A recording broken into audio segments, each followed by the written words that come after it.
तो बड़ी बात और मोटी बात आप कह रहे हैं अमिताभ जी, वो ये है कि आपको पहले तो उस बात को एडमिट करना होगा कि शोषण हुआ है, और शोषण 1947 से नहीं बल्कि 1947 से पहले जब जो कट ऑफ की बात अमिताभ जी महमूद गजनबी के समय से हुआ है।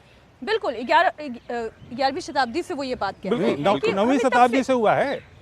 ये तब से उसकी कट ऑफ लिमिट रखनी चाहिए थी। लेकिन मेरा प्रश्न ये है कि अब इसकी आवश्यकता क्यों पड़ रही है? प्लेसेस ऑफ वर्शिप एक्ट 1991 को लीगल या इलीगल या इसको खत्म या इसको बनाए रखने पर इस डिबेट की आवश्यकता क्यों पड़ रही है? इतने सालों से तो चल ही रहा था, देखिए कोई समस्या नहीं आई।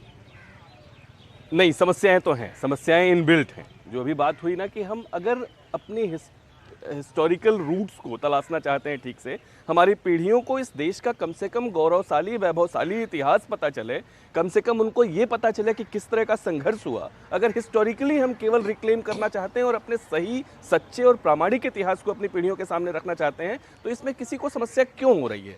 हम ये नहीं कह रहे हैं कि उसको तोड़ के तुरंत उसके कैरेक्टर को फिर से बदल दो, ये तो नहीं बात हो रही है। बात ये हो रही है कि हम हिस्टोरिकली रिक्लेम कर रहे हैं, और ये बात मैं 1192 पे भी मैं बहुत सहमत नहीं हूँ, क्योंकि 712 से इस देश में भारत के आत्मा पर जख्म देने की शुरुआत हो गई थी। आत्मा और मानस पे जख्म देने की शुरुआत हो गई थी। देखिए, धर्म इस देश की धुरी रहा है, और यहाँ पर 712 से जो इस्लामिक आक्रांताओं का आना शुरू हुआ, मोहम्मद बिन कासिम आता है, तब से ये कहानी शुरू हो जाती है। उसके बाद जैसे अभी अमिताभ जी जिक्र कर रहे थे कि जब महमूद गजनवी आता है, आप देखिए ना, महमूद गजनवी ने तो केवल एक ही काम किया अपने 17 आक्रमणों में, केवल चुन चुन के मंदिर तोड़े और लूटे।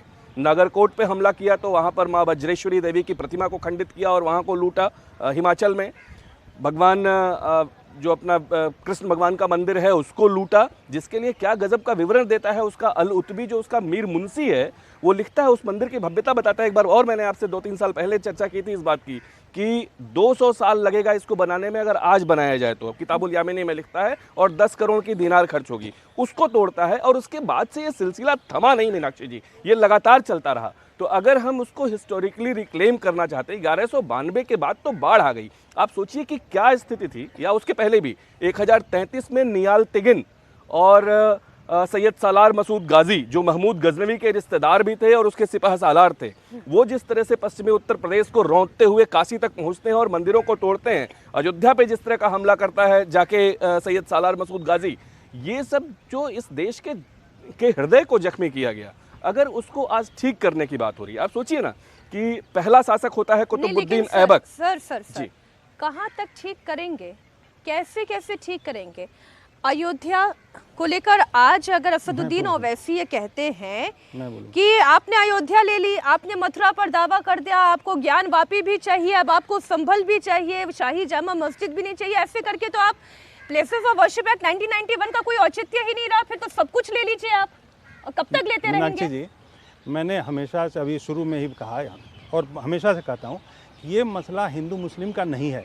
ये मसला है कि जो भारत में आबादी है, चाहे वो बहुसंख्यक है या अल्पसंख्यक है, यदि उसके ऊपर में उसकी अस्मिता पे हमला हुआ हो, उसका शोषण दमन हुआ हो, तो उसके लिए कोई ना कोई संविधान में व्यवस्था बनी हुई है, और उसी व्यवस्था के आधार पे आगे भी व्यवस्था बनी चाहिए। उसका मान सम्मान तो वापिस आए। तो व्यवस्था है तो मैं 1991 यही व्यवस्था तो दे रहा है। मैं खत्म कर रहा हूँ। देखिए, मैं एक और चीज़ कहता हूँ, जैसे कि ये कह रहे हैं कि संभल के बारे में या ज्ञानवापी या मथुरा ईदगाह, देखिए इस्लाम के अपने प्रोविजंस में भी कहता है कि यदि कोई भी स्थान किसी दूसरे धर्म स्थान के पूजा स्थल को तोड़ के बनाया गया है तो वो अपने आप में गैरकानूनी है।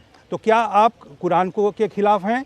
कुरान में स्पष्ट लिखा गया है कि किसी कीमत पे किसी भी धर्म स्थान को तोड़ के आप वहाँ पर यदि मस्जिद बनाते हैं तो वो अपने आप में गैरकानूनी है। तो मोटी बात तो यहाँ तय हो गई कि आपकी सारी मान्यता गलत है, आपका पूरा फाउंडेशन रॉन्ग है। दूसरी बात मैं ये कह रहा हूँ कि उस पर तो जाइए ही मत। मैं ये कहना चाहता हूँ कि पहले कोर्ट को तय करने दीजिए कि वहाँ पर मंदिर था या नहीं था। यदि मैंने तो शुरू में ही कहा कि किसी भी स्थिति में जाके आप किसी भी मंदिर, मस्जिद, चर्च को आप रिक्लेम नहीं कर सकते। आप उसके लिए बहुत ही धैर्य से जो पक्ष हैं, दोनों पक्षकार हैं, वो जाते हैं कोर्ट में, अर्जी लगाते हैं, कोर्ट उसके बाद उसका इवेल्युएशन करता है। कई बार पुरातत्विक सर्वेक्षण विभाग जो है उस पर जाता है, वहाँ खुदाइयाँ होती है आर्कियोलॉजिकल सर्वे की, उसके बाद तय होता है कि हाँ भाई इसमें क्या निकला। यदि उसके बाद यदि जैसे संभल की आपने चर्चा की, देखिए ये जो क्या नाम है उसका, उस इंसान का, ओवैसी, वो कह रहा है संभल भी लोग। अरे भैया, संभल में क्या हुआ?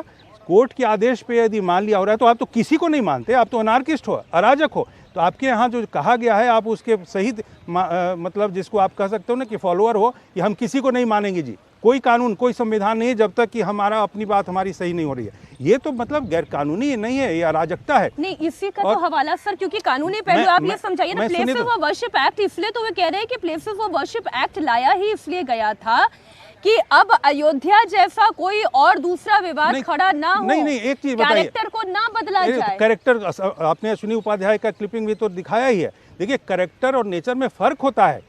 ये कैरेक्टर यदि मान लिया उसका जो है मंदिर था तो मंदिर रहेगा। नेचर भले उसका स्वरूप कुछ भी बदल दीजिए आप, लेकिन उसका रूप बदल दीजिए, स्वरूप नहीं बदल सकते हैं। ये बहुत ही इंपॉर्टेंट पॉइंट है जो कि चर्चा में भी है, अश्विनी उपाध्याय जी के क्लिपिंग में आपने दिखाया है।